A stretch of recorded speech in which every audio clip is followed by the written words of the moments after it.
You're listening to the Future Tech Podcast with Richard Jacobs. Future technologies such as artificial intelligence, stem cells, 3D printing, gene editing, Bitcoin, blockchain, the microbiome, quantum computing, virtual reality, and exploring space are much closer than you might think. In fact, many early versions of these technologies are in play right now, and the companies that are using these technologies are the focus of this podcast. My goal for you, the listener, is to learn from these podcasts. You may very well learn something that may change the course of your life for the better, steer you towards a new career, or give you insight into addressing a thorny medical problem.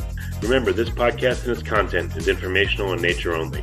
No medical, tax, legal, financial, or psychological advice is being given. If you enjoyed the podcast, please listen, subscribe, like, and tell your friends about it. Thank you.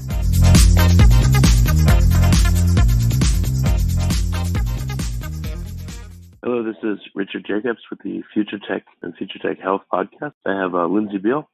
She's an occupational therapist and author of a couple books. One is Sensory Processing Challenges, Effective Clinical Work with Kids and Teens. And another one, she's a co-author of Raising a Sensory Smart Child, which is a foreword by Temple Grandin. So, Lindsey, thanks for coming. How are you doing today? My pleasure. I'm so happy to be here. I'm great. Thanks. Well, good. Well, tell me about your work dealing with kids' sensitivity to stimuli. What's that about? Okay. Well, I am an occupational therapist, and I work with kids, adolescents, and young adults in their homes and schools on a variety of issues that affect their participation in learning and playing and socializing. And that includes fine motor skills, gross motor skills, visual perceptual skills, self-help and self-regulatory skills, and perhaps most importantly or fundamentally, underlying sensory processing skills, which kind of form the foundation for all the other skills. And so a lot of kids with what I call neurotypically developing children have sensory sensitivities that impact their everyday lives, as well as kids. Sensory sensitivities kind of are on a continuum from like the little quirky things that all toddlers have, the likes and dislikes, the preferences and intolerances that we as adults also have. Those are kind of at the mildest end, and I wouldn't even call that a disorder. It can range all the way from there to a more significant and ultimately disabling to some degree sensory problems that we see a lot in autism and developmental disabilities and so on. And what these look like, depending on where you fall on that sensitivity spectrum, it could be extreme sensitivity to certain textures of clothing. I've worked with children who will only wear like one pair of leggings and one T-shirt. Anything else is intolerable for them. They can't handle seams in their socks. Certain sounds are really painful to their ears. And it's not necessarily because it comes in too loudly. It's just the frequency of the sound, like a hairdryer or a vacuum cleaner is just exquisitely painful to their super sensitive hearing. A lot of these kids have an unusually high or unusually low threshold for pain. They may be able to see and hear fluorescent lights as they flicker on and off. I can see that myself. So it's not like this. It's always this extreme sensitivity. It can fall anywhere on that spectrum. A lot of the kids that I work with have very low muscle tone, and muscle tone refers to the state of the muscle when it's at rest versus muscle strength, which is the state of the muscle when it's in use. So when a child is at rest, just sort of sitting in a classroom chair, for example, they sort of melt into gravity and end up being those kids that are like sprawled all over the table or are rolling around on the floor during circle time. A lot of the kids that I work with move awkwardly, or they seem kind of clumsy or accident prone because they're not getting good feedback from the muscles and joints of their bodies. They may. Well, yeah. Quick question: What do you think is the underlying cause of being sensitive to certain stimuli, sounds, or other things, or like you said, being floppy and flopping all over the place and having accidents like that, falling down? Okay, so most of us first learn about the world through our senses, right? The little baby moves through space, sees things, hears things, uses their body and learns the limits of their body and the outside world. And it's a process. Sensory processing is how we transform those bits of information into like messages that we know how to act on.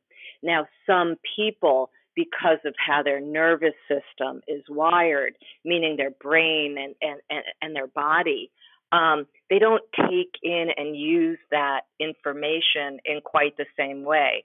And there's lots of science behind this, where they're finding that there's a difference in structure and function of, I'm going to get a little technical here, in the white matter brain tracts in the back of the brain, the posterior part of the brain, where the activity is different. The brain fibers are working in a different way. So the connectivity in parts of the brain aren't happening in a typical way. There's also differences in the sympathetic and parasympathetic nervous system. So it's kind of, to oversimplify, it's a difference in wiring. So it's not faulty wiring, it's just a difference in wiring. So some people end up being hypersensitive, overreactive to all kinds of sensory stimuli. Other people are underreactive or hyporeactive to some of that stimuli. And some people are mixed. It depends on how well they've slept, how well they've eaten, how much stress they're under. So there's a lot of variables here. What do you call it when someone has I guess a light version of this? What is a pet peeve?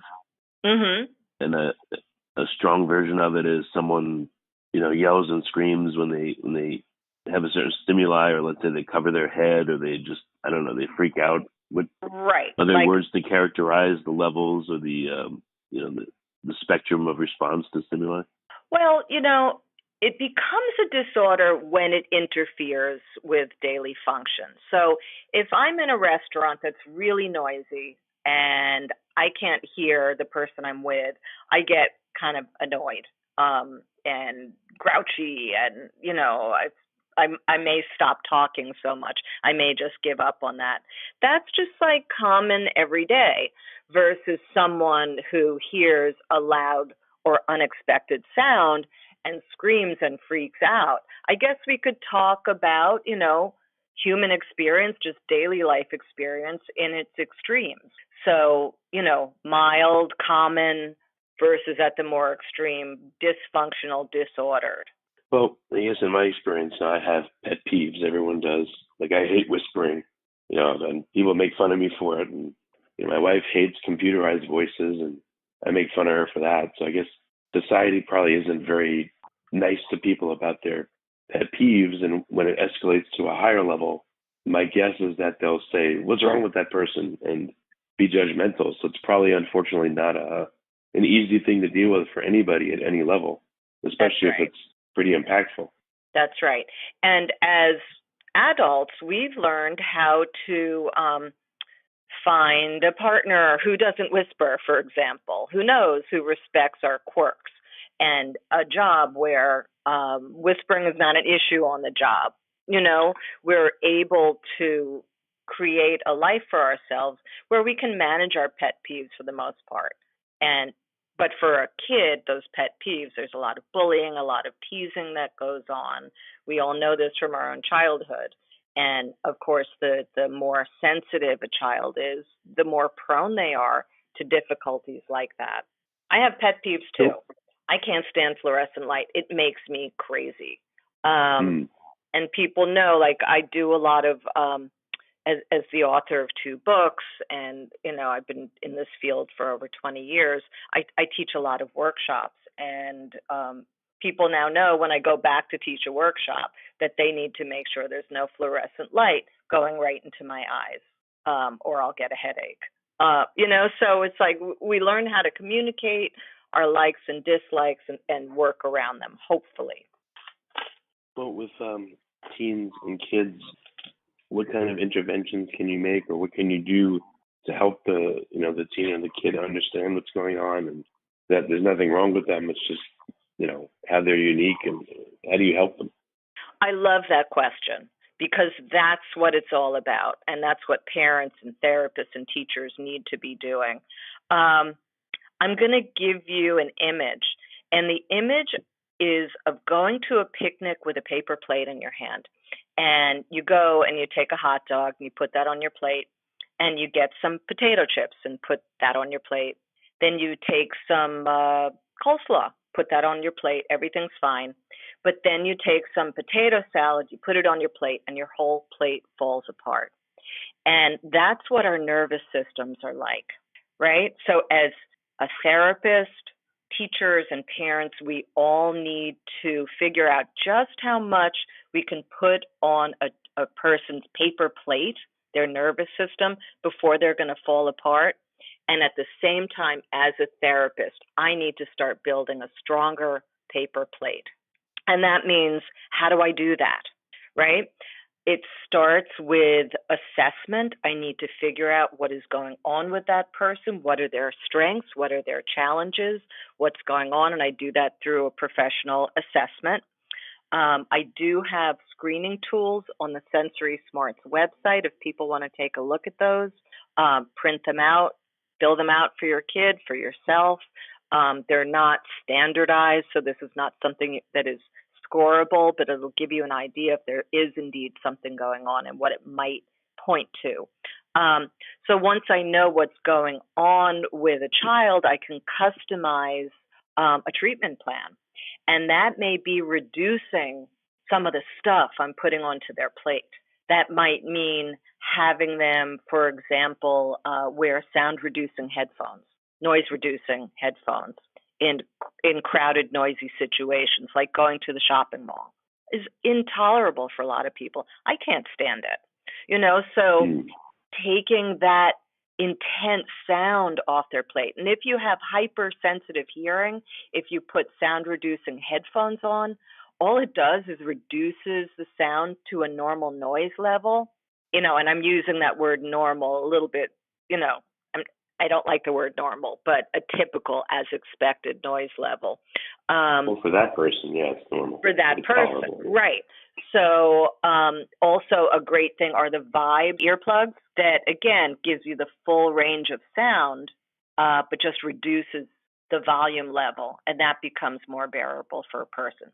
So this is taking stuff off the plate. At the same time, I want to make that paper plate stronger, and I'm going to do what's called a therapeutic listening program, and that would be having the person listen to specially engineered music 2 times a day to, let me simplify it, the same way you would exercise weak arms, right, the muscles in your arms by doing exercises. I'm going to exercise the muscles inside the ear so that the person's more able to strongly manage a wider range of sounds. So I'm going to do both, and I'm going to do that across the board in all settings. Yeah. So do people have different sensitivities that come out only at different stress levels? And I guess that's my first question. Yeah, I mean, stress is a huge factor in sensory issues. Often a child will do wonderfully well one-on-one at home, right? They're doing fine. They can do everything, but put them in a classroom setting and they really have a hard time. Or take a child to a busy birthday celebration and they have a hard time. So if a child is upset, I mean, we know from our own life experience, if you're upset about something, everything is going to be more extreme. Like dealing with a problem at work, your coping skills just go, way south. when you're stressed out about other things. So stress is a very important trigger for a lot of these sensory issues. And when we think about stress, stress generates neurotransmitters in the body, the brain and body, making it much harder to stay calm and well regulated in order to tolerate things. What about if a child or a teen has certain stresses? If they're not addressed, does that predispose them to having more or to having other problems? So is it important to deal with these? Untreated stress is toxic, really toxic. We know that long-term stress can result in physical exhaustion, poor sleep, poor learning, poor coping skills. So yeah, we need to deal with stress. Absolutely. Makes everything worse. Okay. So this is important because it'll cascade into all kinds of other health problems, even though it may seem unreasonable or silly or inexplicable or any number of things to outside observers of a teen or child's behavior. That's right. That's right. And how is it very difficult to intervene? I mean, does it depend on the case? Are there certain kinds that are very resistant to help, or is it just thinking and evaluating and trying to understand what's going on with this person and just saying, well, yeah, you're talking about the sensory issues. I mean, again, it's a spectrum. So a lot of kids do grow out of their sensory sensitivities, especially with understanding help. They do kind of, move on, their nervous systems mature and evolve. Other people have lifelong sensory issues, and it becomes more a matter of knowing, I really feel horrible if I don't go to the gym, if I don't get a lot of body awareness input and vestibular movement input into my body, I'm going to have a lousy day. So you learn how to meet your own needs as self-awareness develops. So my goal, especially with older children, is to be like, I feel terrible right now. What's going on? What's happening in my body? And what tools do I know I can go to? What are my go-to strategies for feeling better? Right? It's all about self-knowledge. Now, someone with autism may have more extreme difficulties throughout the lifespan, and hopefully they too have gotten good intervention and powerful tools they can use to feel better. So some people outgrow it, some people do not. How do you see that parents view sensory issues? Do they just fear that something's wrong with their child, or their child has, do they fear just an autism diagnosis, for instance, or do they just dismiss it? Or, what kind of reactions have you seen, and what's the range of them from parents? Well, it's interesting. I have a couple of thoughts on that. The first one is I have to address the autism thing head on. When a parent goes to the internet and goes and is like touch sensitivity or sound sensitivity, inevitably autism comes up because it's the most extreme version of sense. We see the most extreme sensory issues in autism, generally speaking. Just because a child has sensory processing difficulties most certainly does not mean that they have autism. But if a person has autism, they most likely do have sensory issues. So parents are terrified when their child is, biting their hand or flapping their hands or running around in circles.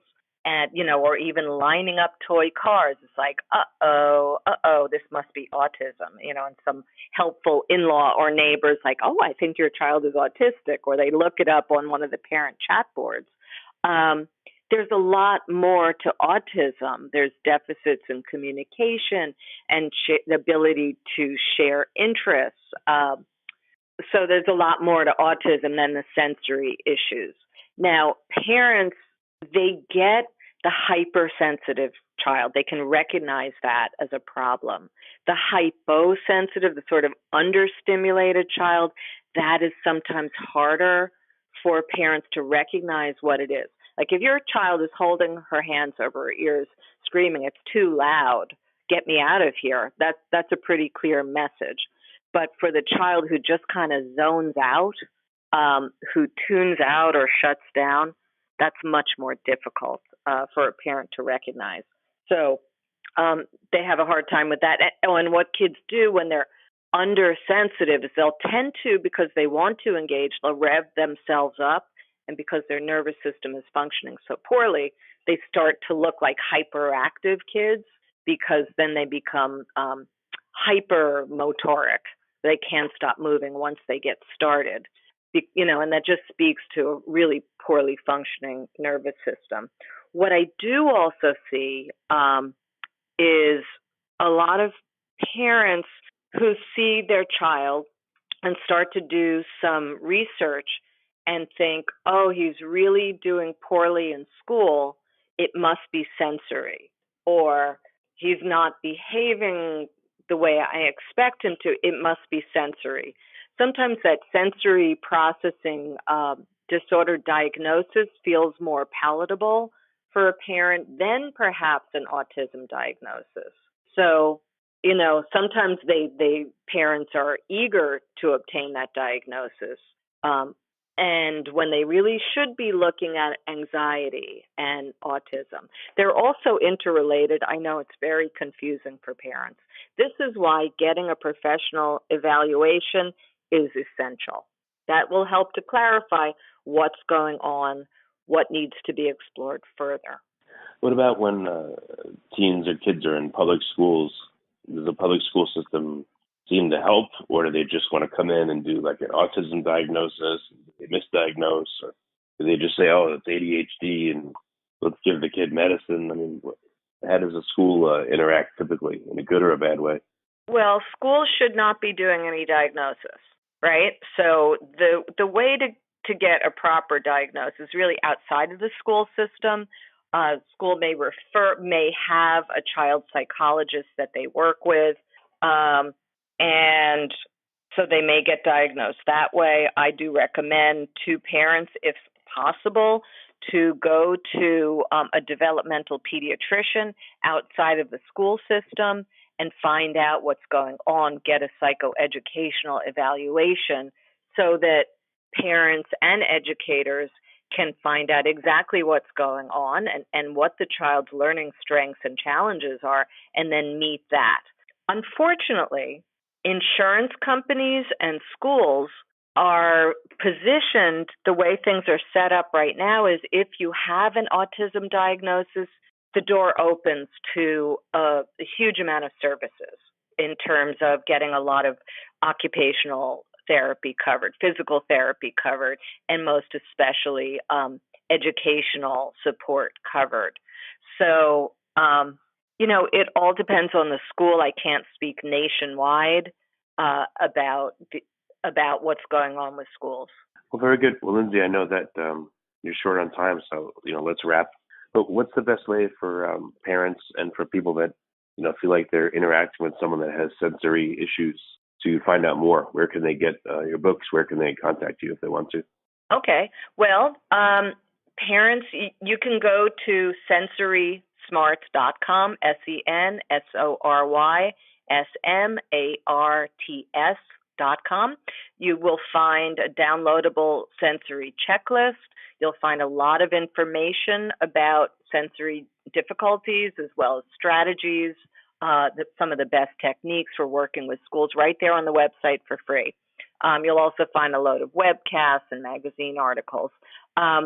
Nothing touches what's in my books, and you can find both of my books in most bookstores as well as on Amazon and other online booksellers. You can just, follow the links on the Sensory Smarts website, the book links to get that information. You can also follow me on Facebook on the Raising a Sensory Smart Child and or Sensory Processing Challenges page. And if you have any questions, want to get in touch with me directly, you can email me at info@sensorysmarts.com. Got to put an S at the end of it so it'll get to me. And I'd be happy to speak with you. Okay? Okay. Well, Lindsey, thanks for coming on the podcast. I appreciate it. My pleasure. Thanks for having me.